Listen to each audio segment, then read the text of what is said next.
Welcome back to 40,000 Layers. We're going to be carrying on talking about the Tau and all this painting that I Yes. have to do.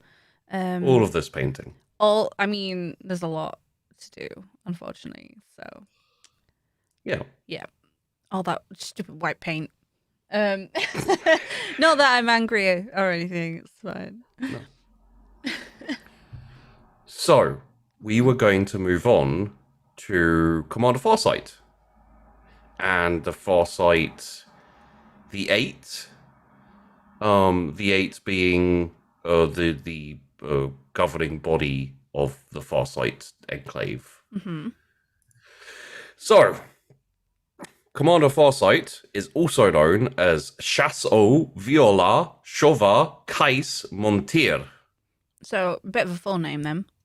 Yeah, the Tau tend to have you know, have their names. Apparently often shortened to Au Chauvin, but that just literally makes me think of Stargate. I was thinking Chauvin. of Stargate. Yeah, Of the because the Jafar.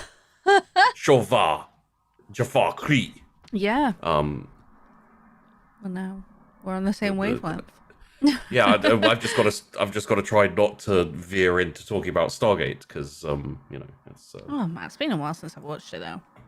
You got to wonder how in a universe where there's hundreds of millions of planets and stars and all those type of things.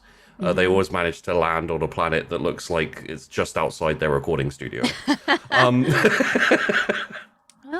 So, Yeah. so The Tau. Shall we talk about Commander Farsight, also known as the hero of Viola, protege of Puretide, bane of Greenskins, and even renounced traitor to the greater good. the greater good? What? I have a lot of questions based off those titles. Would you like to say it? What did he? What? Wait. So is that like the meme now? What did he do to the orcs? Why is he renouncing the greater? Oh, I guess like traitorizing. That's not the word I wanted, but you know what I mean. Traitor. Yeah. Yep. Of the greater good and everything. Traitorizing. Traitorizing. Yeah, well, it's fine. It's fine. Some of us are not very well.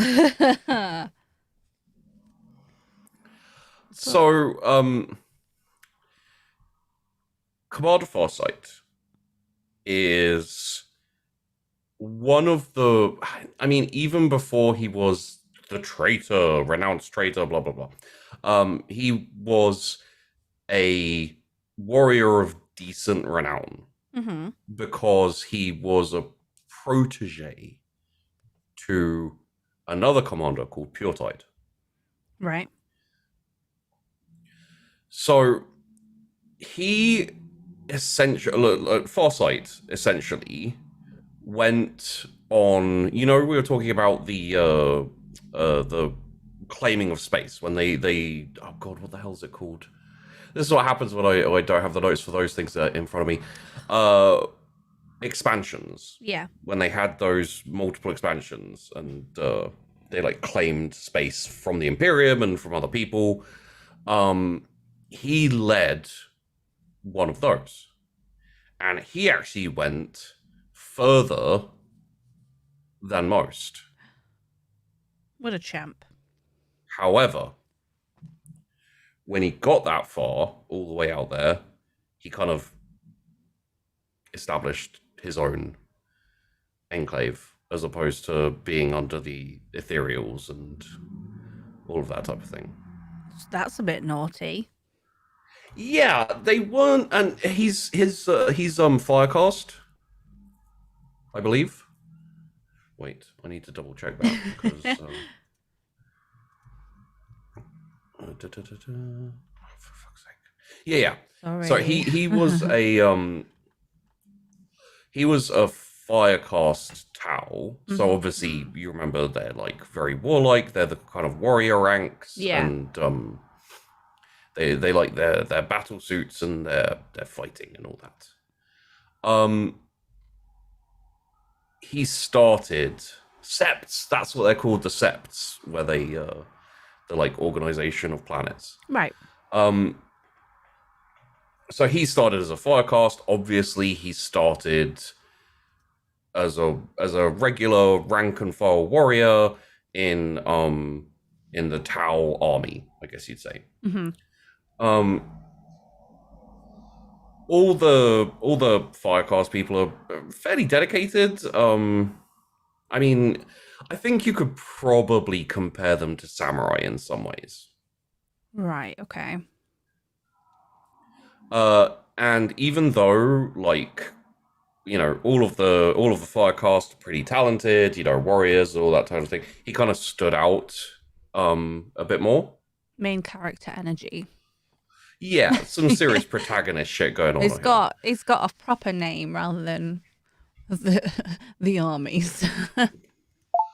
Well, while he was doing his training as a young blue fishman, um his instructors were like, yeah, so this dude, this fire warrior isn't going to be like a regular rank and file trooper.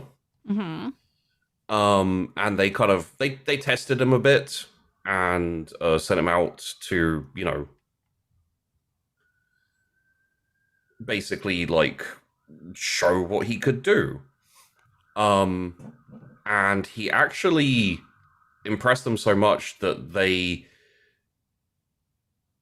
accepted him for like full training as a warrior like 3 years early. Okay. So he was essentially like quite independent. Mm-hmm. And I'm not sure really whether that was something that was super noticed or because the Tau in general aren't super independent. They've got that whole yes sir, no sir, three bags full sir, The little greater cult good, vibe going to them now. Yeah. Okay. Um, I think he also didn't really seem to be quite as unquestioning, possibly. So if they're like, kill all of these people, he'd be like, but why though? I mean, I'm still gonna do it, but why though? Like halfway through a swing, cutting down, 10 people. Like, but why am I doing like? Yeah. Okay. The main things that stood out with Commander Farsight was he was much more physically capable Mm-hmm. than anyone his age. Right. So he was stronger, he was faster, he was, It's but he was definitely not Primarch, right? no, he's definitely not. They notice him as a Primarch. They notice? Are you sure? He wasn't 9 foot tall. Not yet. Although not all the Primarchs are massively tall. I believe Alfarius is smaller than the average Space Marine. Just fun fact. There you go. Now we know. Yeah. But he was also really good at kind of consuming and retaining massive amounts of information. So he was very good at essentially looking at a battlefield, taking it all in, and figuring out what was going on and reacting to it. Right. Okay. Yeah, it would be very helpful, wouldn't it? Yeah. Essentially, it was probably an eidetic memory. Yeah. Right. But it meant that in the simulations, the kind of warrior, leader, whatever simulations, he essentially did amazingly. Maybe he got perfect scores in the academy. I don't know exactly, but the casualties on his side when he was doing these simulation stuff was like record breaking lows. Yeah. Because he could figure. Yeah. Okay. So he's doing really well for the town. Yeah. When he graduated into the actual, Firecast, the actual military, Commander Puretide was still essentially going around like looking for anyone who was of note, anyone special, anyone worth kind of like raising up, and essentially came to the some of his officers, I guess you'd say, were like, hey, go to this like graduation ceremony because there's a few people you might be interested in. I'm gonna scout them out. Yeah. When he went over there, all of the academy teachers were like, "Oh, well, there's this one guy Hmm. called Sho, who is the youngest." Have you ever seen Ender's Game or read Ender's Game, Yeah, I've seen like half the film. the book? I've got the book. It's one of those things I've just not got round to it yet. I have a few books The to read. Honestly, it's not worth going past the first book, in Oh, my really? opinion. There's one other part of the story that's kind of interesting, but mostly it kind of like I don't like the way it goes and the personal thing. But it's got a little bit of an Ender's Game vibe to it, Okay. Hmm. where like he gets enrolled really young and Yeah. he's like oh, he's a genius and Hmm. yada yada yada. Yeah, I get that. Then he the Tau who was to become Commander Foresight uh essentially was given a rank. I don't know what rank it was. He was basically promoted to um fire warrior, let's say. And he was asked by Commander Puretide how he managed to like get out of the trap set for him and beat the scenarios given by the people testing him. Hmm. And he was like, well, I basically thought if I was the academy testers, if I was trying to test students, what plans would I make? And then figured out how to like beat himself, basically. Reverse engineered that. Yeah, yeah. So he wasn't thinking like what's the most dangerous scenario I can think of. He wasn't like, what would the enemy do? He was actually like, What would my what would my instructors do? teachers think of, and Mm. how would I beat that? Like, what would I do if I was them testing people? So Hmm.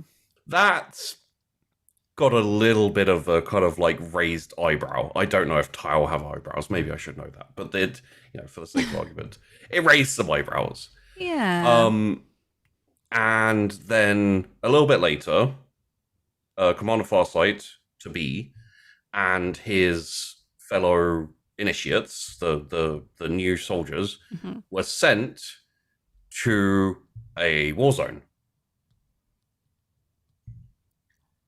And while they were sent there, Commander Puretide and all of his seconds and everything were like, I wonder how this new little kid's gonna do.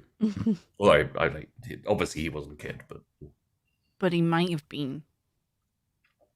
so he served as in a fire warrior team, fighting, and he was posted to like the nastiest parts of the fights and all of that type of thing. Always on the front line, did really well, and like kind of kicked some ass. In Hmm. fact, like while he was going to each war zone, Hmm. he memorized everything that the spies, the watercast had managed to gather about the enemy. Because it's a big old And nerd, right? yeah. Yeah. Analyzed the battle doctrine of the warriors, and essentially like just used that to gain the respect of all the other soldiers and also the trust of the people who were in charge of him. Yeah, it's putting in work, he's getting things done, and if he's like being sent to all the worst spots and he's coming out okay, then that's pretty good. Well, he also one of his the senior officer in charge of his battle group, um he actually saved their life when I don't know, they were fighting like some spider people or something. You can't um just be like some spider people or something, really. well, okay, so they were the Estromistics, many-legged species. I don't know anything about them. I could. Okay. I mean, I can hear the wait. So I can hear it. I hear it bubbling. I know. I'm like, how much do I want this to go off course?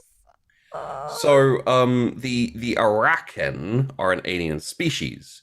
They rejected the appeal by the Tau Empire to join them. And instead attacked the Tau who tried to come into their territory. Damn right.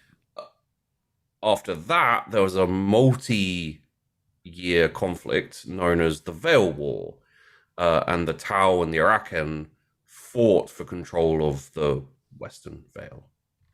Okay, we won't mention that. Just in case. there are also subspecies, one of which is the Ostromystics. Laid tangle clutch traps where unfortunate victims would be used to incubate their egg sacs. So they kind of like they used the warriors they captured to like incubate their eggs. Xenomorphs.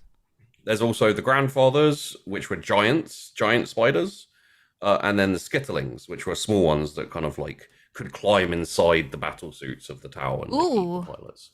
So we've got a new favorite race here. There's not much about them, to be honest. That's literally it. Oh man! I think they were just a race that resisted the Tau, and they should have their own codex. Okay. Okay. I'm just saying. I mean, my guess would be they sound a lot like the Tyranids. So... I was thinking, like, cross the Arakan with the Tyranids. You got a problem. The Tyranids, Arakan, and Orcs, and you're like, the end of the universe. You're welcome. Don't even need to bring in new Tyranids. You're just gonna get a ton more from the Orc. Well, sorry. Anyway, back to the yes. You know I was talking about them like dragging people off to incubate egg sacs. I love it. So he shot one of the. He basically saved his senior officer from being dragged off for that. Well, so that's kind of a rough death. Yeah, I feel like I'd be in his debt too. Were I that commander? But yeah, that's fine. You can just take whatever command you want, to be honest, mate. Have my command. I don't even care at this point. So, one of the things that marks the first kind of like 4 years, they had like 4-year postings, I guess. Right. Okay.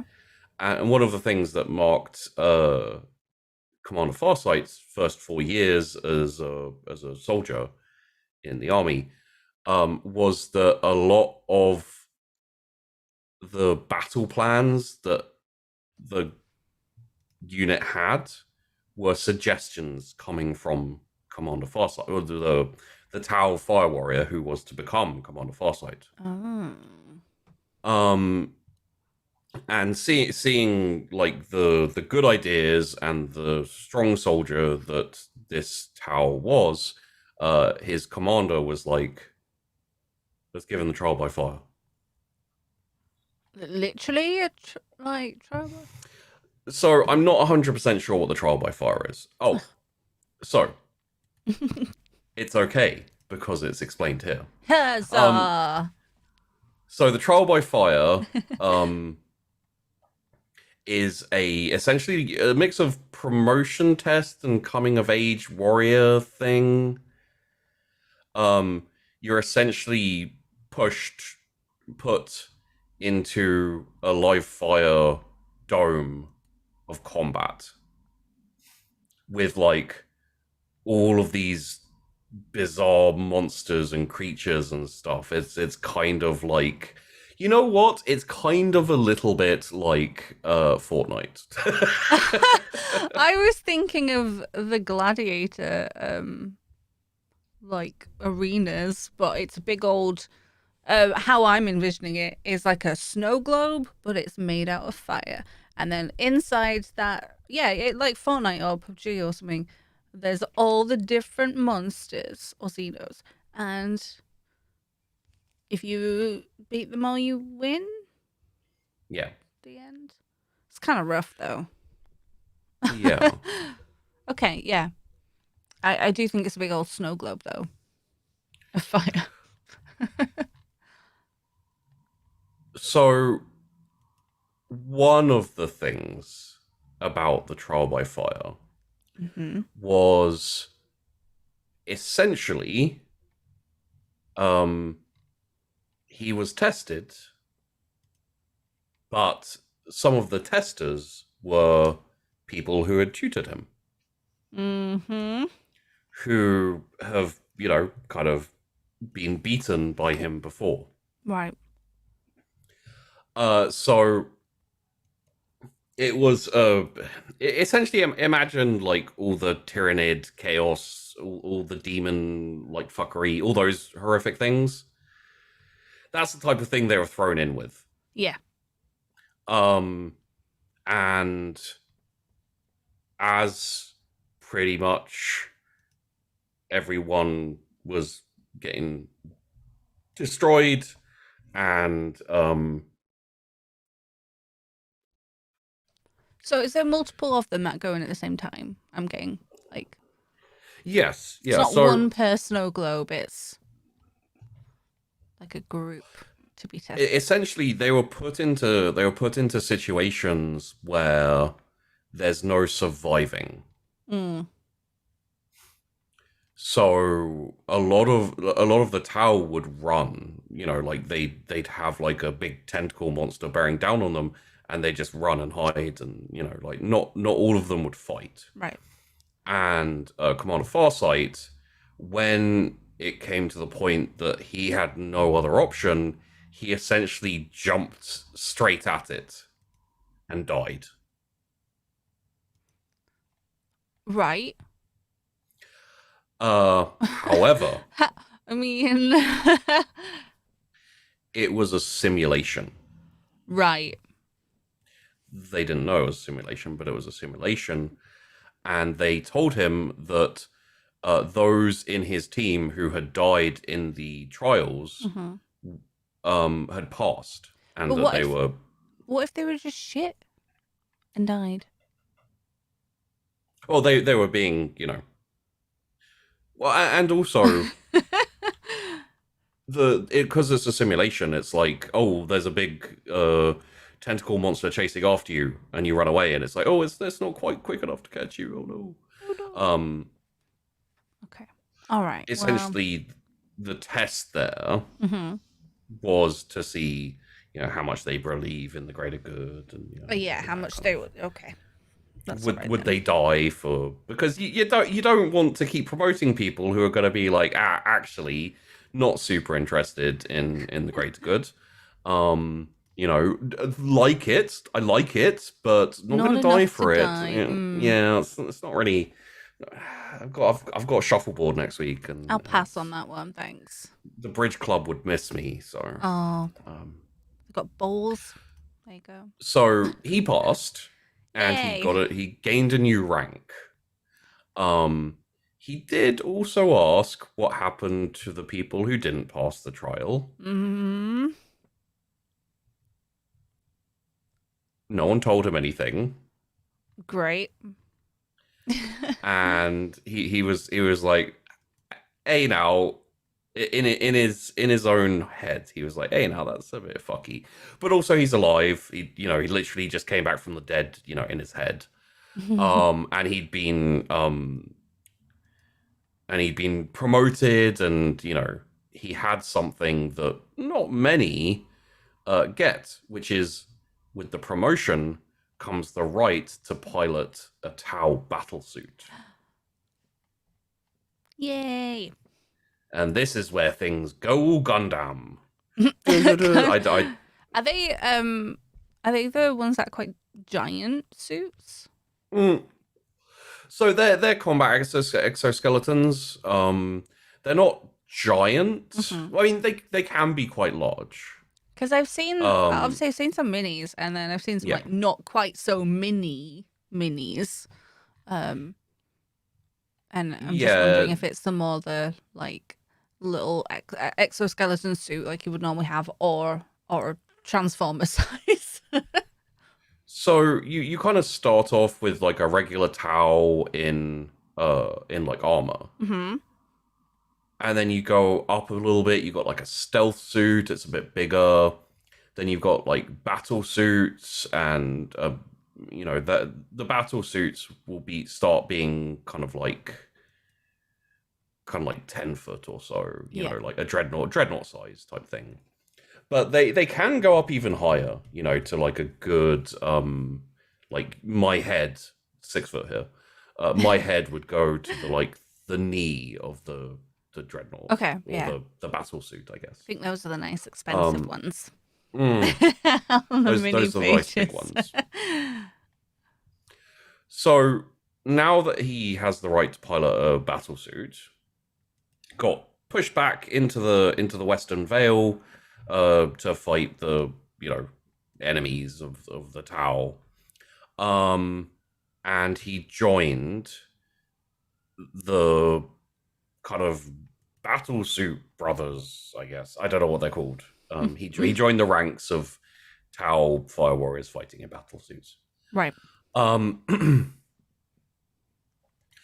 one thing, and this is kind of funny if you know Tau, that was marked about Foresight, which kind of again rose some eyebrows, is that he had an affinity for and was quite good at and tended to lean towards close quarters combat.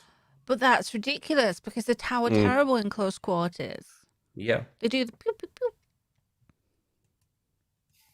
He was also quite not reckless. Well, they would see it as reckless, right? Going in close. Yeah. He was quite impulsive at times. Mm-hmm. And so his commanders, who are in charge of him, were like, let's put him in a support role for a bit. Right. So he got put into in charge. Well, not in charge of, but essentially put into a it's called an XV-88 broadside battle suit. It's the most heavily armored and is a bit more heavy firepower. Right. It's got a big old set of rocket launchers on the shoulder. It's got a big cannon. It's a big chunky boy. Mm-hmm. You don't charge into. You stomp around like. Yeah. Right. it's basically a walkie tank. Like it can destroy tanks, and I wouldn't say it's really artillery, but it can be. Mm-hmm. Like they can get big cannons on their shoulders, things like that. Yeah. Again, very Gundam. Which is fine. So while he was with them, he learnt commanding from one of his from one of his like essentially battle mates. I don't know what from one of his battle teammates. bros. Yeah, They're who'd called the been Battle Bros now. they were called Shasvre Oblotai, apparently. Okay. But he learnt command essentially, Mm-hmm. and how to, not charge in willy nilly. I guess you kind of have to if you're in what is essentially a long range tank. Like Yeah. you don't really have anything to fight close combat. Oh. So he wasn't really happy to be in the Yeah. rear line. The ranks at the back, like firing over artillery type duty, essentially. But he was like, whatever. Like it's for the war effort, kind of thing. It's for the It's for the greater greater good. good. Yeah. So he essentially was like, if I'm gonna do it, I'm gonna do it right. He learned everything about his battle suit and how to use it. Um, he'd study the after action reports, and he would like study the piloting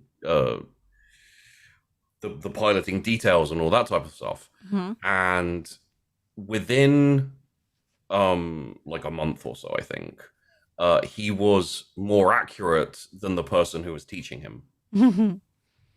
Because he's a nerd. I love it. Yeah, it's a massive nerd. That's how you do this. How you um get better at things.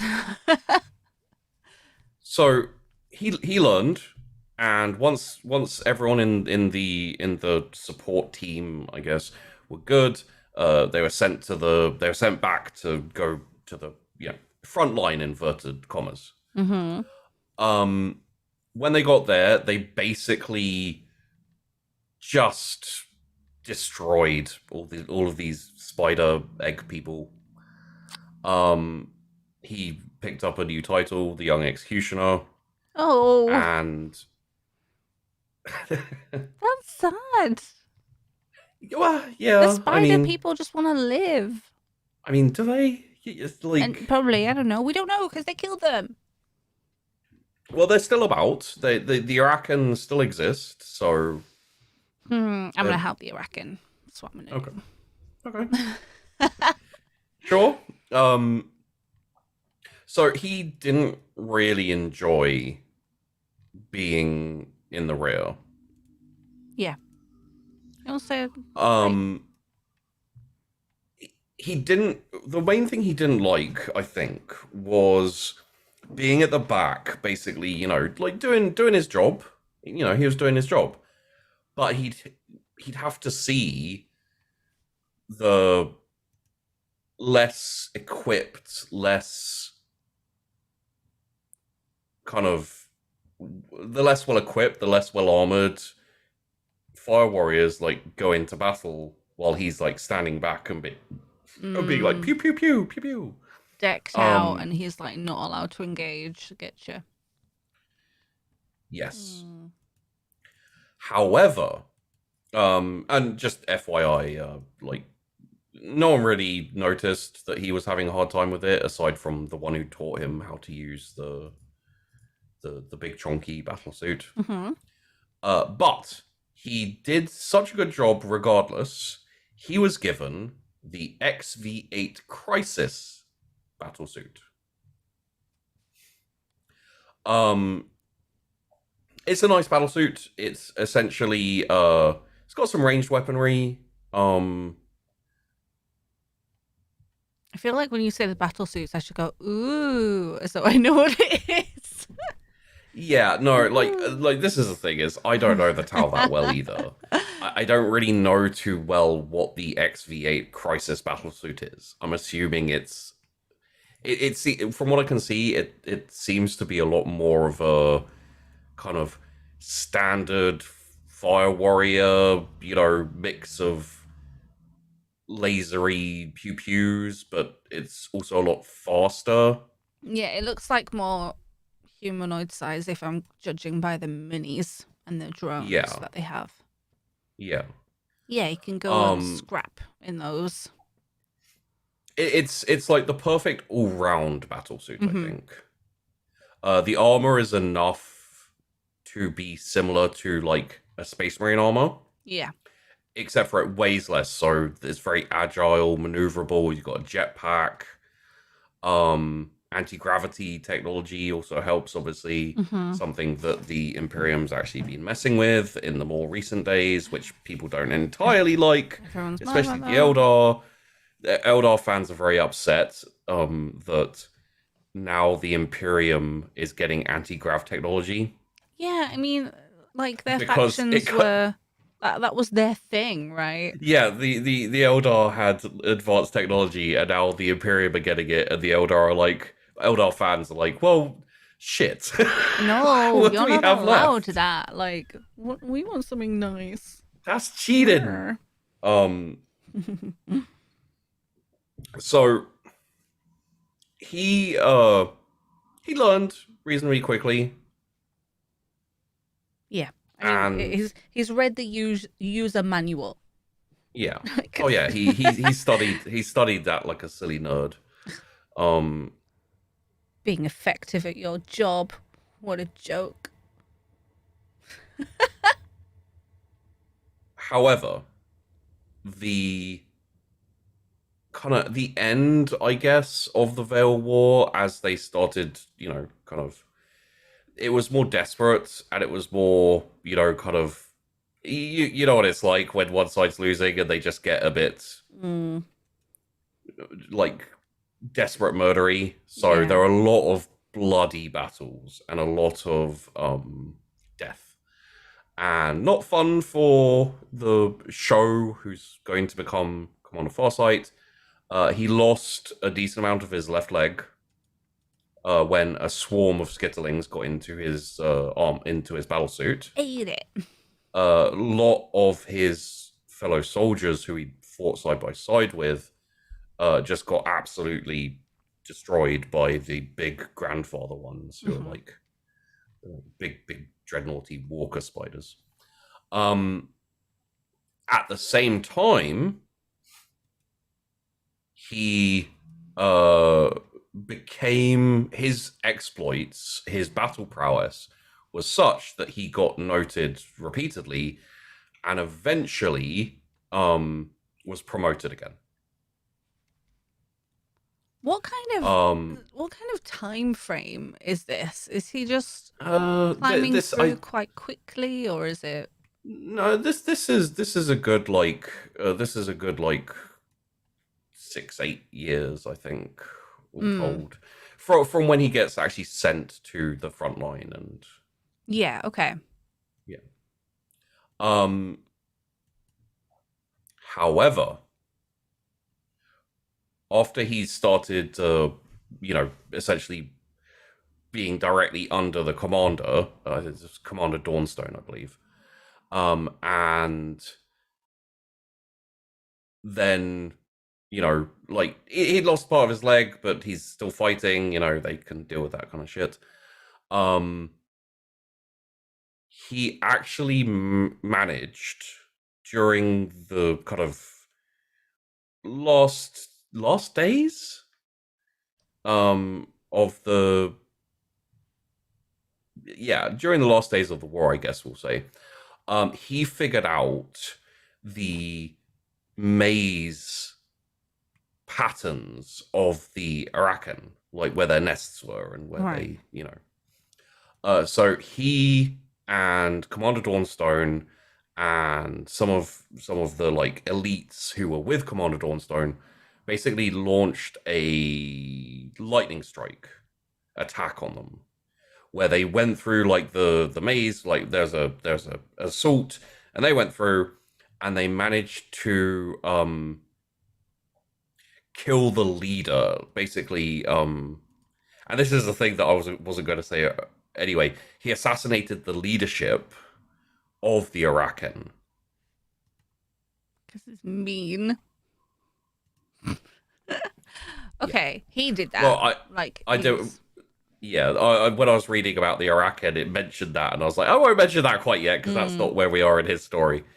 Um, so what that managed to do was essentially like break up the like organization of the Arakan and kind of push them out of this area of space because they didn't have much coordination, organization, and basically it helped the Tau claim the Western Vale area. So they've done all that. They've managed to defeat the bad guys, inverted commas, because I know otherwise you'll complain. And they're heading. They're basically kind of what's the word? Going back for R&R. Let's say they're going back to Commander Farsight's homeworld, Viola. Unfortunately, when they attacked the Arakan nest. The Arakan nest. The ship that they were using got infested with skittlings. Uh-oh. And then they went home. Which, well, on the way, they poured out of the vents and conduits and basically swarmed the entire ship. Possibly as like a final middle finger to the Tau who just defeated them. They attacked the Fire Warrior Council, like command council, that were kind of they were just there in regular, military. Out. Yeah, just regular clothes, no battle suit, no weaponry. So everyone's like, no, the spiders. You ever seen Eight-Legged Freaks? Yeah, it's also makes me think of Tribbles in original Star Trek. I mean, I haven't seen it, but yeah, it's just like falling out of the vents. Probably very similar. Yeah, but skittlings. That'd be terrifying. Brilliant. I'm smiling. I'm like, this is brilliant. Good for them. as they like charged in and attacked, and people got killed and fell, but the commander, Commander Dawnstone, whose ship it was, and some of the other seconds, essentially ran out the room, escaped, and Sho, who is Commander Foresight in the future, used his body to block the doorway. All right. While the skittlings are like biting him and swarming over him and all that type of thing. And like he essentially blacked out, and that's him.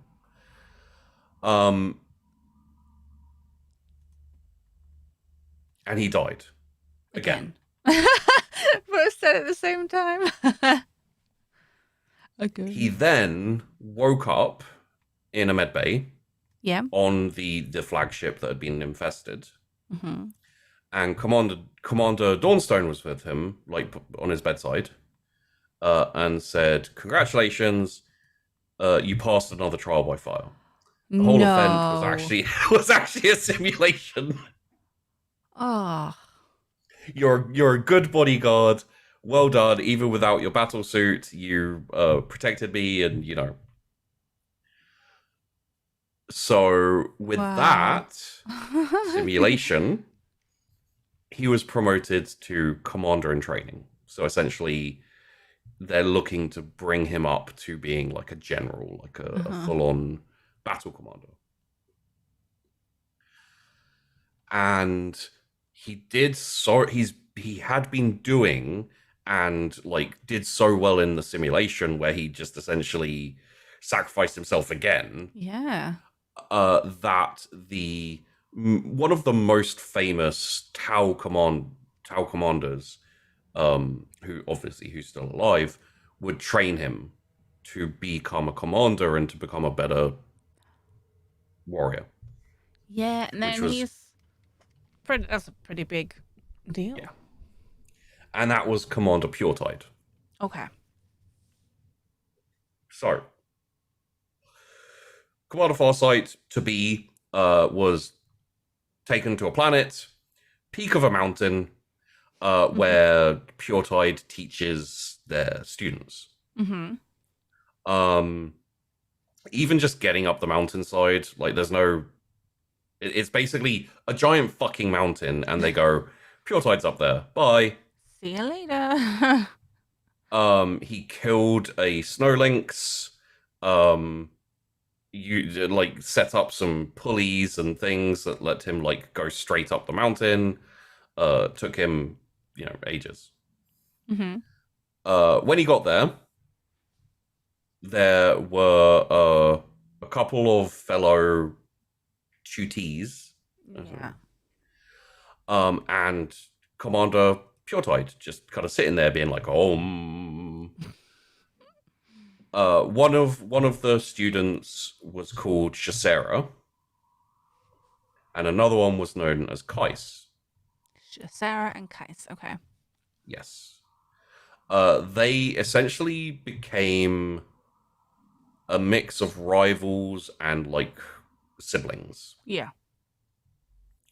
Obviously they wanted to be the best in the eyes of Puretide, but they also lived and fought and everything together, so they kind of formed a bond. Yeah.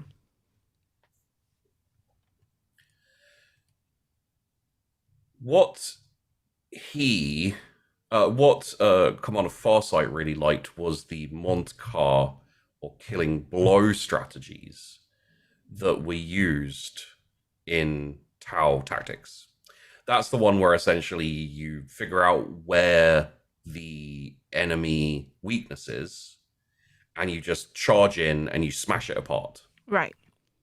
Okay. The other one is the Kauyon, I think it is, where you essentially pretend or like show your weakness, and when the enemy like swoops in to attack it, you encircle and destroy them. Much more like huntery trap type thing. Yeah. And the other one, the one called Kais, was Shasera was the one who liked that ancient hunter thing, and then Kais was kind of more like didn't really adhere to either, but was a lot more kind of like, I want to win a war by myself. Which, that's a bit too much like glory, isn't it? You need to worry about the whole, I think. If you're a cow. It's not about you. Apparently it was just how he was. He wanted to be the perfect lone warrior. God. Like just needing himself, I guess. So Commander Farsight to be was the best, but not by much. Right. Like the others were really good too. And the thing is like the better any of them did, the more the rest of them tried. Yeah, which is that's how it works. It's good for training to have that rivalry. And Commander Puretide taught them for years, like all three of them, to the point where you could maybe be like, yeah, no, they're fairly Primarchy. They obviously they didn't grow and etc., but they were a lot stronger than like the average Tau warrior. Okay. And Commander Puretide tried to basically mold them in his image, which was essentially like, hey, Commander Puretide was a master at all of the Tau combat styles and strategy styles and everything, whereas the others kind of they all leaned towards their own way. Yeah. And they did fine when they weren't, like in their specialization, I guess. Yeah, Commander Farsight could do the patient hunter thing, but not that well comparatively. And they were very resistant to learning the only reason they ever did it is because the Commander Puretide asked them to. Right. They never really got into what wasn't their vibe, basically. As times went, they finished studying with Puretide and got sent off, and they even got their titles. You have Chasseur Shoal, who is Commander Foresight. Yeah. You have Chasseur Shera, Right. Chasseur Shasera, who is also known as Commander Shadow Sun, and Chasseur Kais, who was the one who wanted to be by himself and fight by himself, kind of thing. And they went off and went their own separate ways to be commanders and you know, all of this type of thing. Mm-hmm. But they were all quite famous and became quite famous. Yeah. So, during that's what it's called, sphere expansion. Sorry, you remember earlier I was like, I can't remember what those are called. So, during the second sphere expansion, right. the Tau were, you know, looking for new planets and getting new planets and all that type of thing. Commander Farsight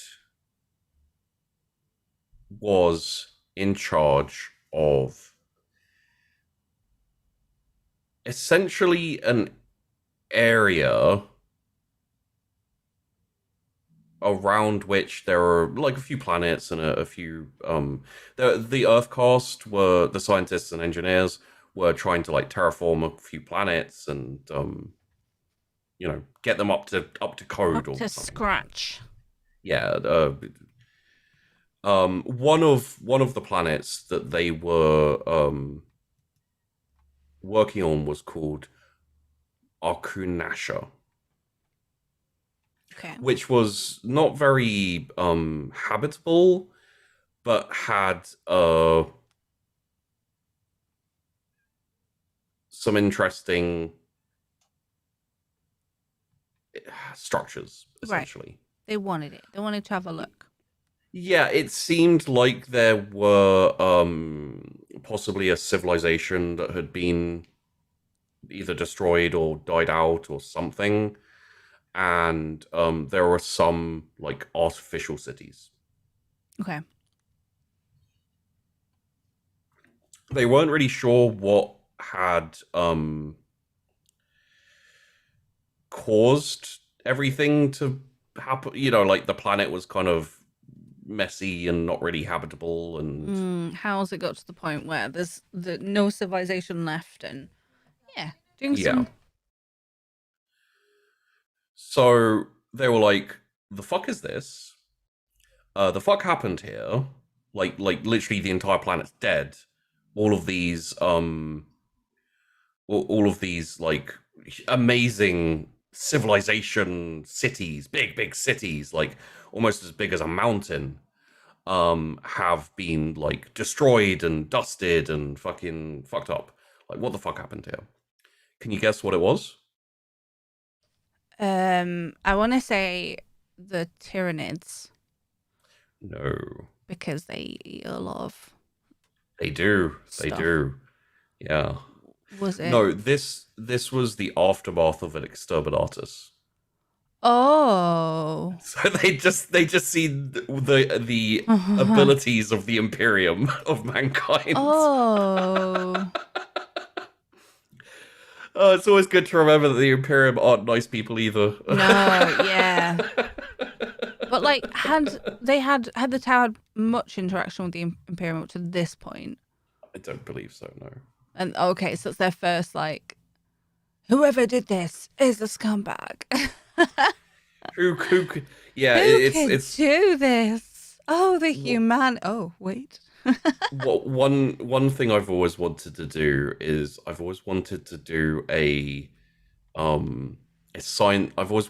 a science fiction TV show or film where like it's essentially Independence Day. Right. and there's all these people, like their world's being invaded, and they're like panicking and dying. There's no way to defeat the aliens. The aliens have better technology than them. They're getting murdered and destroyed. And then, you know, like the reveal kind of halfway or three quarters of the way through the film is they finally capture an alien, and it just turns out to be a human. Yeah. And it's just like, ah, and it's like, what, are you surprised? We're assholes. We do this shit all the time. Not surprised. Womp womp.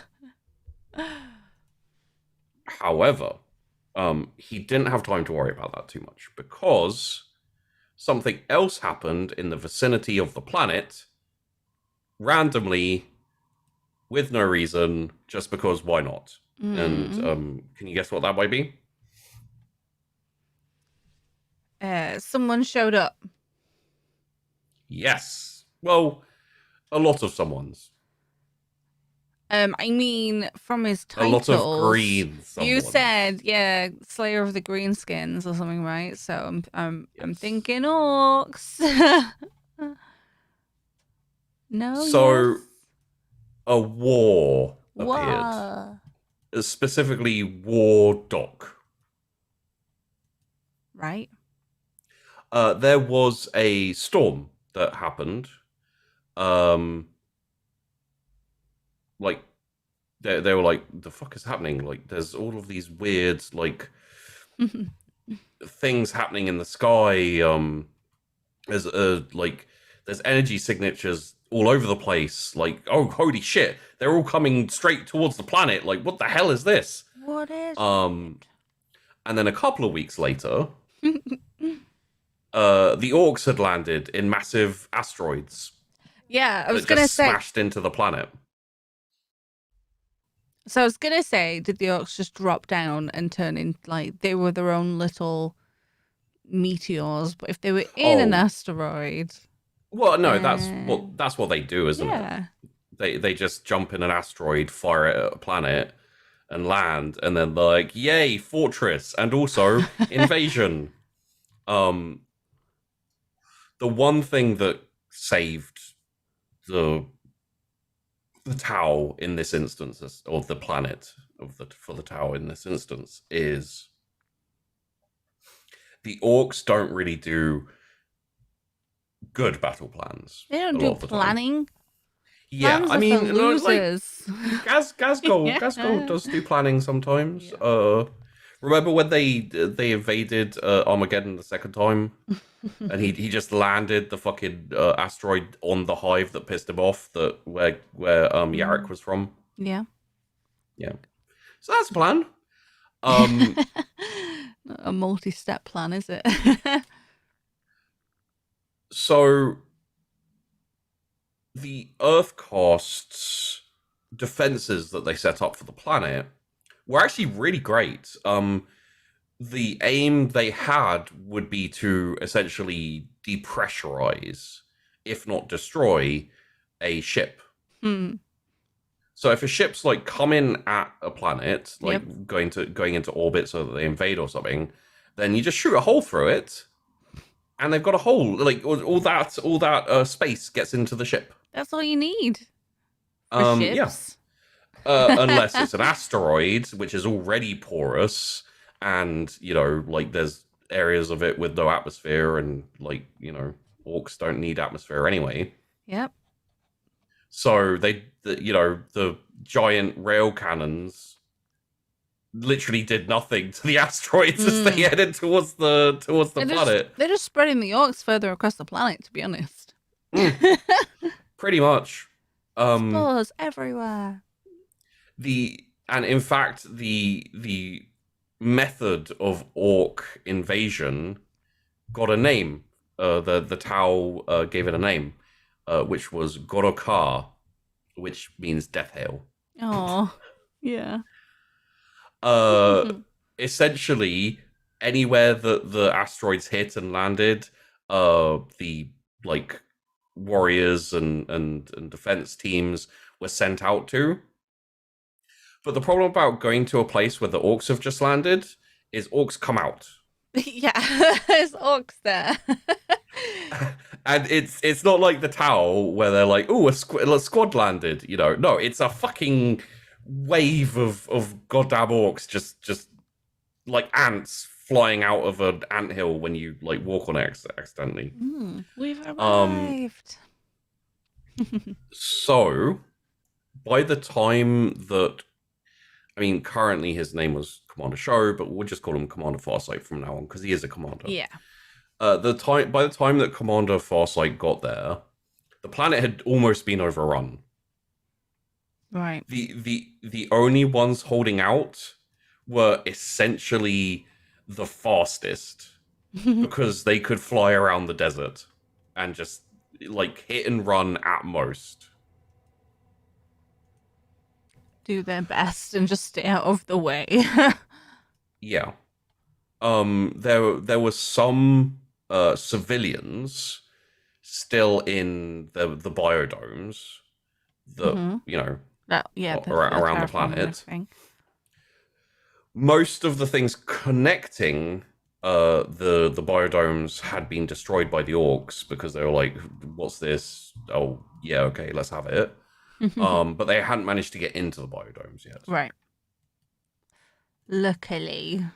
So when Commander Foresight turned up, essentially it looked like a fucking zombie, you know, like a zombie film where you have all of these like alive citizens inside like a fortified dome, and there's just zombies on this, like orcs on the outside just banging on it, like let us in kind of shit.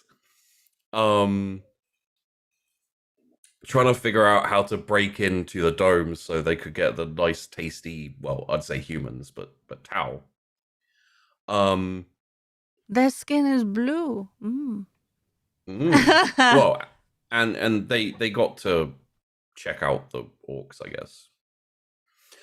Unfortunately, they had no real military forces left because I guess they hadn't really encountered the orcs much up to this point. I was gonna say they're learning a lot around here. Yeah. But they had quite a few fights with the orcs. Obviously, they had a military before they got there. Yeah. But like they got destroyed essentially, like by the orcs. You know, like it's all well and good to have long range and be able to like, you know, lots of firepower. It doesn't really matter with orcs a lot of the time. Yeah, and if they're planning against people who have an actual plan and strategy and are not like utterly ridiculous. Yeah, I mean, their two tactics. One of the tactics works against the orcs, which is probably why Commander Farsight is known as like the Orc Slayer. You know, like the bane of the orcs, is because if you can figure out who's in charge and take them out, that can really diminish an orc power. Yeah. Like if it's a war, especially if you find out who's leading the war, the second you deal with them, the orcs tend to kind of like lose all cohesion and you know, they're not as dangerous and they tend to disappear. But if you're using the more defensive like hunter technique where you show your weakness and encourage your enemy to attack it, the enemy needs to be intelligent enough to realize to see it. So if you're like, oh no, you know, this section of a defensive line is really, really weak, the orcs are just going to charge it everywhere anyway. Yeah. You know, they're not going to go like, oh, let's attack that bit in particular. They're like, look, there's a loads of enemies. Let's charge.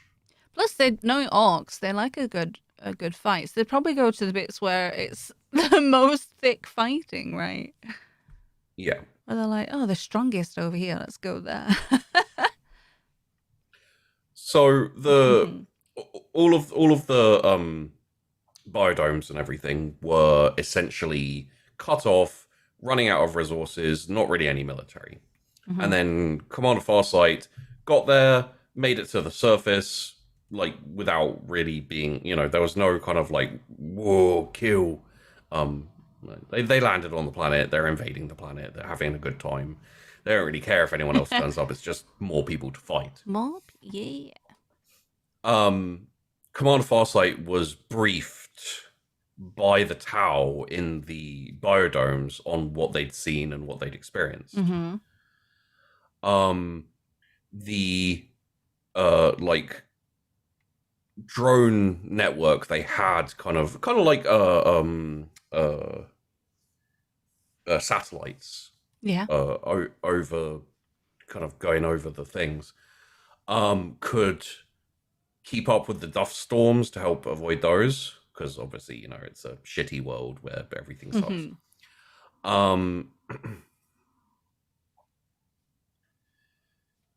However, the aircast who'd gone out in planes are like, yeah, there's even more of them than before, and they're just wandering the desert, like fighting anything they can find, and also themselves. Why are they like this? Why won't they leave us alone? The other thing is all of the orcs who are or were attacking the biodome. Like, they'd attack a biodome, the defensives would be like, and then, you know, kind of smack. They'd like beat themselves against it, smash. Each time they come back, they're bigger. Oh. And the worst part about it is that they had tried many times to broker peace or communicate with them. Can't make peace with orcs. And the watercast were like, we don't know what to do. The only thing we can figure out is they want to fight, and we don't know how to get a peace with people with things like that. Yeah. So the watercasts were like, oh shit, we're useless. Like,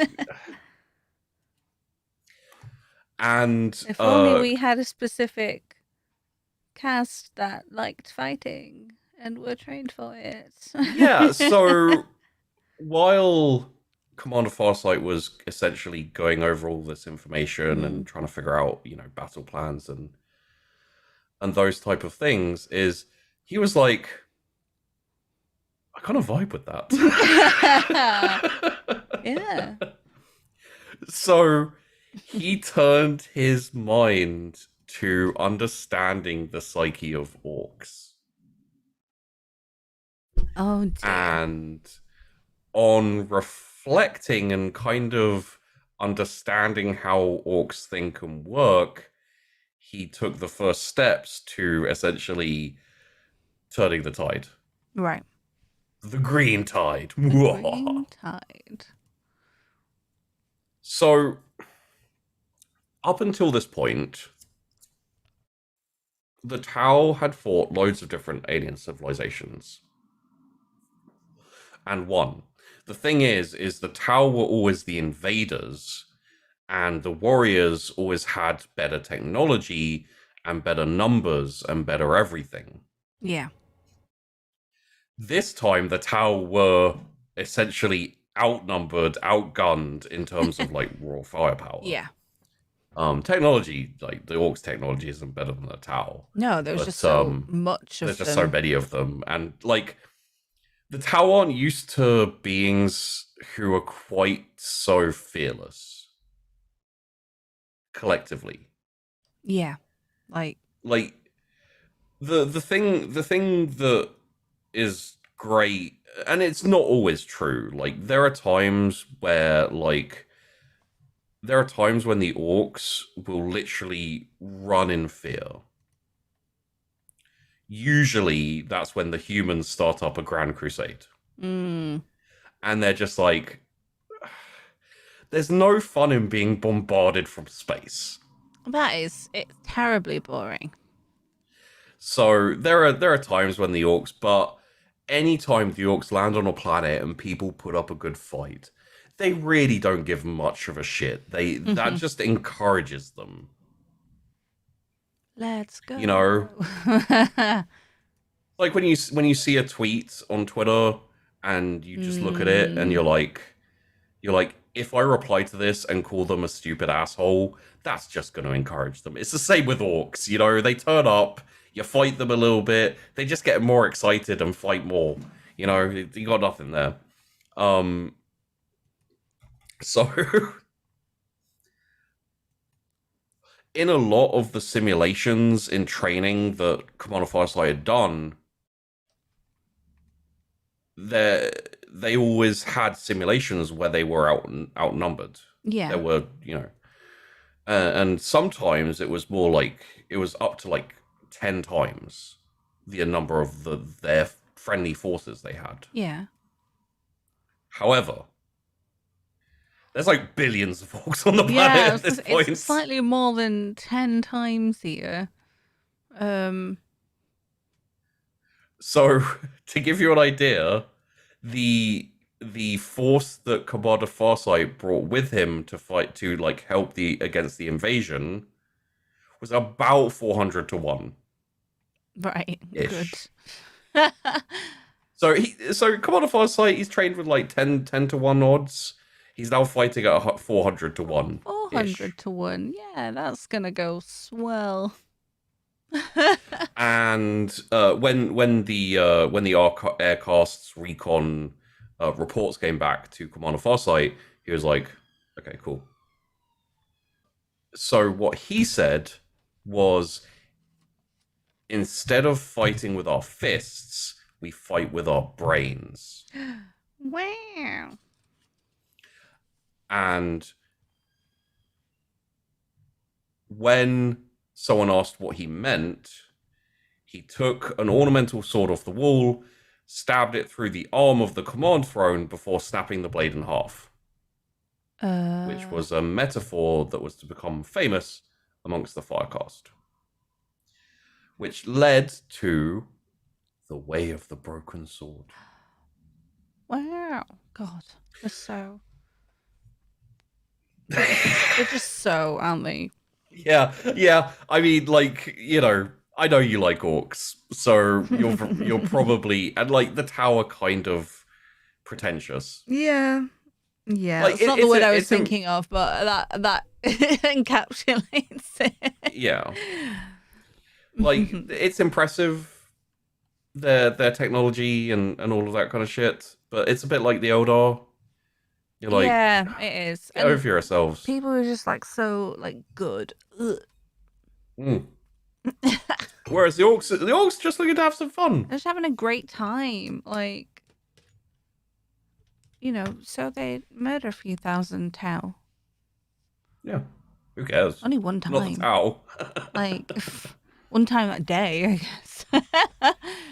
So they started off, essentially they wanted to reestablish the supply routes between the domes and see how the greenskins reacted. Yeah. So they used essentially like hit and run tactics with flight. So flight capable battle suits and transports to essentially drop and attack and lift off. Slightly Vietnam, you know? Mm-hmm. Except for probably they did better. He tried essentially long range battle, pretty much like staying out of their range as much as possible, and shooting them a lot to see what happened. And, you know, obviously with orcs, they kind of start panicking. They're like, what's going on? The problem is, you know, essentially what happened every time is some big orc would come around, kick everyone into gear, and then they'd kind of regain their inverted commas cohesion. Composure. Yeah. And the thing is that was the thing that no one fucking noticed. In all of the battles with the orcs, the Tau on this planet had before Farsight turned up, it was so simple they didn't understand it, basically. Yeah, they just needed the boss to like tell them. They didn't understand might makes right, because it's so different from the greater good. So Commander Farsight was like, all right, essentially they have a very simple system, which is if someone is bigger than me, I follow them. He also uh, saw that if they attacked the orcs and then disappeared, like straight away, Like a ghost, or like just left. Like swoop in, attack, leave. yeah. Right. Essentially, if they attack the orcs, they cause a little bit of damage, and they were like boom, boom, boom, boom, boom, and then immediately left, like a quick lightning Yeah. strike. Yeah. The orcs would just fight each other. Oh, because they've already got into like the adrenaline. For some reason, I I registered that as like they disappear, like invisible. It's a Oh no, mystery. no, no. If they just Oh if they dear. just did essentially like a drive by, Yeah. Yeah, I the mean orcs that. would the orcs would get all worked up, ready to fight, and then there wouldn't be any fighting. So there would be fighting because the orcs would just like any reason to beat the crap out of each other. Yeah, they need a fight now. That's what they're here for. Yeah. So after he had done a little bit of testing and seeing what his enemies were about, there was about a year of war called the Great Thinning, Right. which was stealth and drive-bys and hit and runs. Just chipping away at them. The stealth guys would go to Dune's headquarters, convoys of orcs, locate the biggest orc, and destroy him. Yeah. Which meant not only were they all up for a fight, they also don't have the biggest orc to stop them, so they just kind of destroy each other. Yeah, whatever was very close by. especially when you take over the commando, because then they need to figure out who the biggest is to command. Oh, yeah, and they need to have, and if you are very similar size, they'll need to fight out. It's the only way. He also figured out the orc writing and orc language during this time through like observation drones and all that. Through nerdiness, right? Yeah, he studied the fuck out of the orcs. As the year went on, it got to the point where he would watch recordings and tell them what would happen in what order. Oh, because yeah. All right then. So he has a really good grasp on the orcs to use against them. Yes.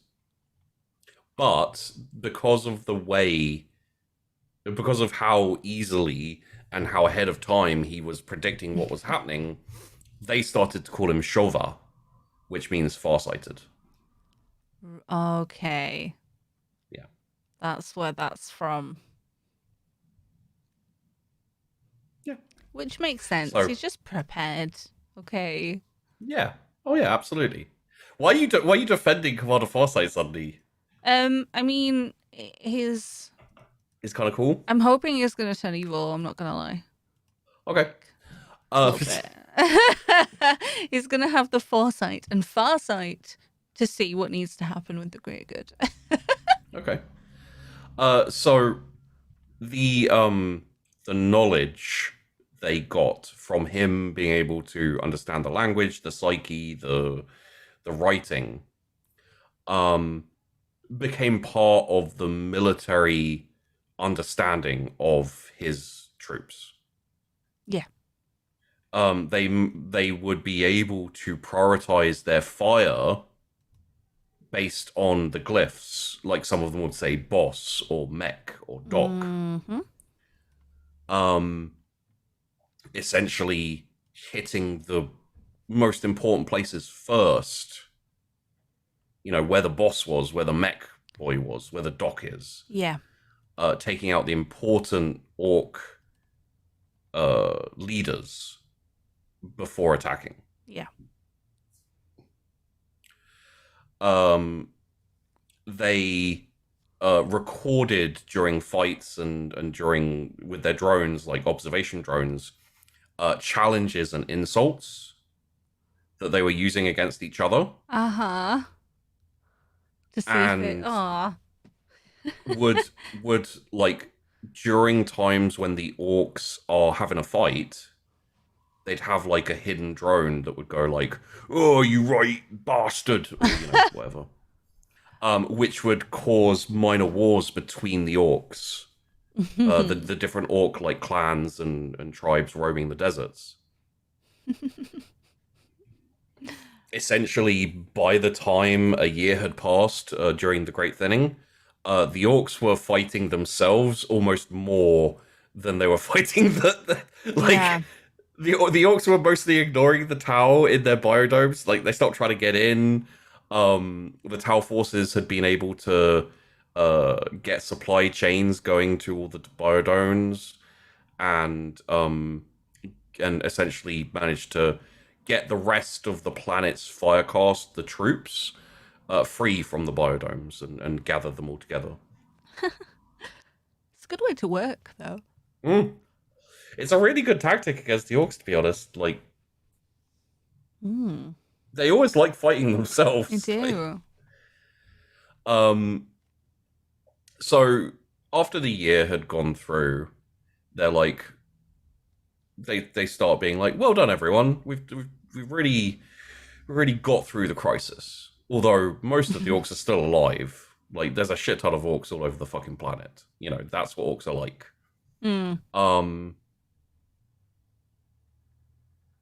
And Commander Farsight was 300% their leader, the planet leader. Yeah.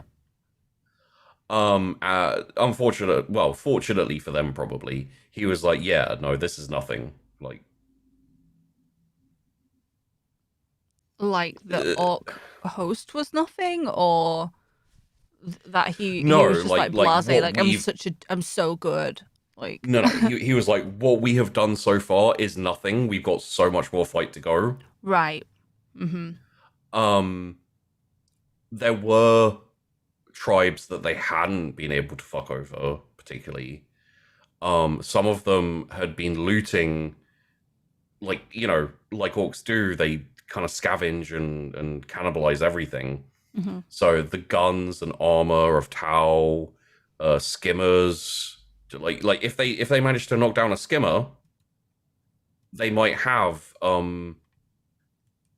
still functioning anti-grav stuff. Yeah. And then they take it and repurpose it. And then it accidentally works, maybe. They're digging these massive holes in the desert to get to all that scrap metal that was there from when the Imperium destroyed the world. The Tau didn't touch it. They don't need but the scrap. orcs fucking love it. It's great. So not only are they like getting up all this metal that's kind of like rusted and scrap, and it's really crap, but for the orcs, they're in a desert. They accidentally camouflaged themselves. Ow. So they're wandering around in like rusted metal in a desert, which looks like rusted metal. They just look like desert. Yeah. But green is best. I need to find some paint. So one of the problems the planet had, which we haven't gone over yet, is that they had rust storms. Right. Essentially, just whirlwinds of rust that would like rip your skin apart, and Lovely. It's horrific. But these are orcs. These are orcs. So every time they had a rust storm, some of them would survive, and as time goes on, they evolved or grown skin enough to essentially, their skin was thick enough to protect from a rust storm. Yeah. Because that's how orcs roll. That's how they do. And what that meant was when there was a rust storm, the orcs would just march into it. Yeah, they can just plow through. Like, they don't need to stop and worry about it, whereas everyone else will have to. Not only that, it meant that they could launch surprise attacks from rust storms. Because not only can nothing go in there, like the Tau ships and the Tau, everything, they can't really go into there. They can't see them in there either because they look like rust. Yeah. And it was a great way for the orcs to travel the planet without being seen. Because obviously the Tau have their observation drones and the flyers and everything like this. Commander Foresight was like, man, that shit's cool. Like, obviously pissed off that, why didn't I think of that? Yeah. He had a feeling, and he was kind of surprised by the orcs because he was like, he saw them basically make anything into a weapon, doing their best to make shit. But he didn't realize quite how resourceful they could and survivable they could be during war. Yeah.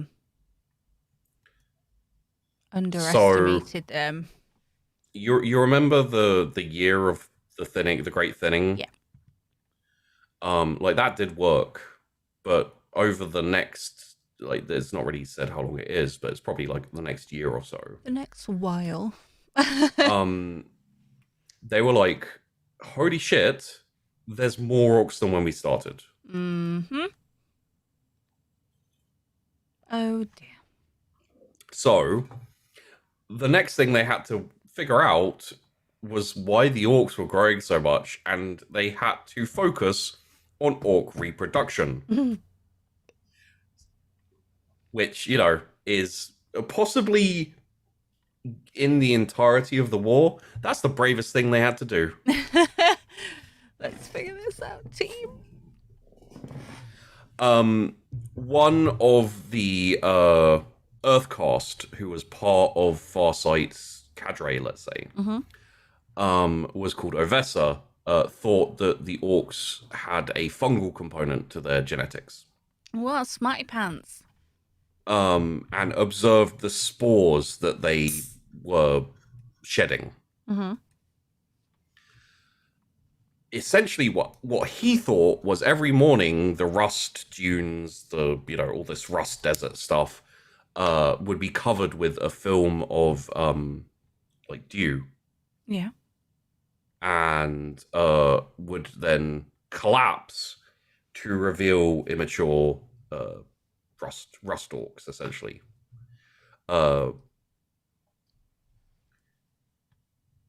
That kind of had them a little upset because they're essentially they'd been fighting all this time, a couple of years, and it's like, well, there's more of them now, so what are we even supposed to do with this? Like, we can't even stop that.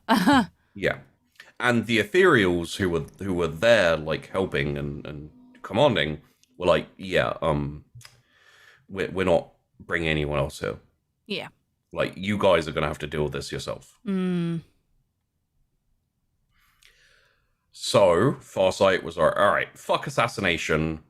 We're gonna have to deal with our own problems first, which is like the morale was fucked. Yeah. And he essentially needed to get everyone back in fighting spirit if they're going to deal with these orcs.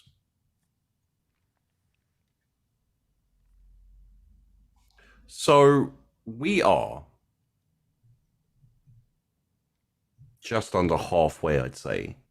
Halfway? Through Commander Farsight's story. Okay. However, we've gone over time.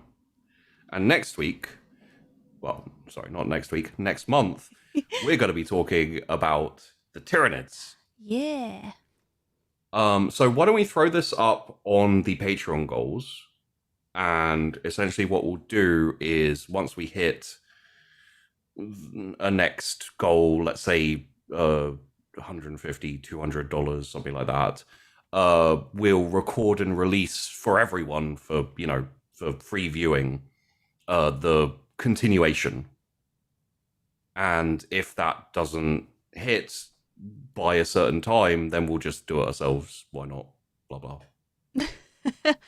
Alrighty. Because we're gonna want to finish this story, both you and me, anyway. Yeah, I want to know about it. Yeah, yeah. So like there'll come a point where we've covered a lot of the basic stuff, and we'll want to delve into characters and other like mini factions and all that stuff. So eventually we'll get round to finishing off the story of Commander Foresight. But for now, we're going to tease it, see if anyone wants to become a Patreon to get it soon, and we can both desperately hope that they will, so we can finish it earlier than we would otherwise. Oh, I know. Okay, well, that will be the end of this section for now. Thank you very much for watching and listening. I hope that you've enjoyed it. Thank you all for your support, and especially thank you to the current patrons for making all this happen and making us able to buy paints and minis, and hopefully in the future pay Sheepy some wage for that. We have Thornlord, Ian, Mark, Numbers, Particularly Money, Damned Man, Ramona, V Mushroom, Retrograde Vector, Azean, and Grey Blue One. So thank you very much, you guys. Y'all I really rock. appreciate it. You're amazing.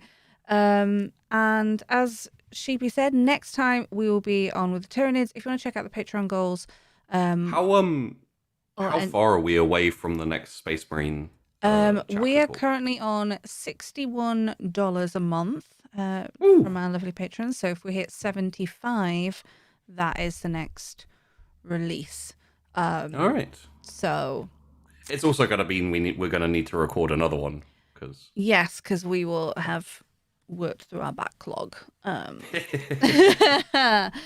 So if you're interested in that, there are the goals, there are the perks and Patreon exclusive posts on Patreon, as well as some available for everyone to see. So check it out. Even if you're not able to become a patron, not wanting to become a patron, there is still some things on there. And we will see you next time.